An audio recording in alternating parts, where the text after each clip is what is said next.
जब भगवान ने गोवर्धन पर्वत को उठाया तो सारे ब्रजवासी गोवर्धन पर्वत के नीचे आ गए। तो जब नीचे आ गए तो उसका क्या सिग्निफिकेंस है कि भगवान के सानिध्य में जब वो आ गए तो उनको इंद्र का प्रकोप नहीं सताया।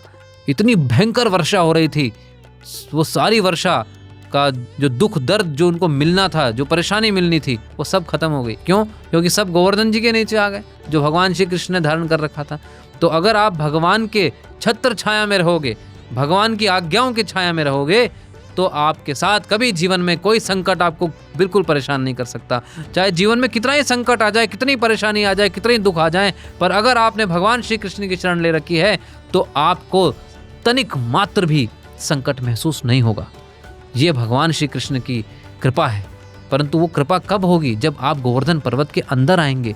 आप तो बाहर ही रहते हो, इंद्र के प्रकोप में रहते हो, फिर कहते हो भगवान कृपा करो कृपा करो। भगवान कह रहे कर रखा है ना, इतना बड़ा पर्वत उठा रखा है, अंदर तो आ, अंदर ही नहीं आते हैं। तो भगवान की कृपा के अंदर आओ। कृपा के अंदर आने का मतलब क्या है कि जो उनकी आज्ञाएं हैं उनके अंदर आओ, जो उन्होंने बताया है, जो उन्होंने ज्ञान दिया है, भगवत गीता, जो शास्त्रों वेदों का, उपनिषदों का, श्रीमद् भागवतम के अंदर जो उन्होंने आध्यात्मिक ज्ञान दिया है, उस ज्ञान की शरण ग्रहण करो, उस ज्ञान की शरण ग्रहण करो।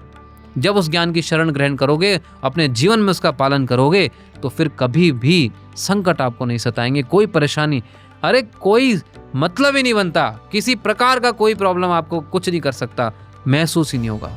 आप ऐसे, अपने मन की स्थिति ऐसे हो जाएगी आपकी इस ज्ञान का पालन करके कि आपको पता ही नहीं लगेगा कैसे ये जीवन इतनी आसानी से निकल जाएगा और अंत के अंदर आप भगवान को याद कर पाओगे और भगवान के धाम जा पाओगे।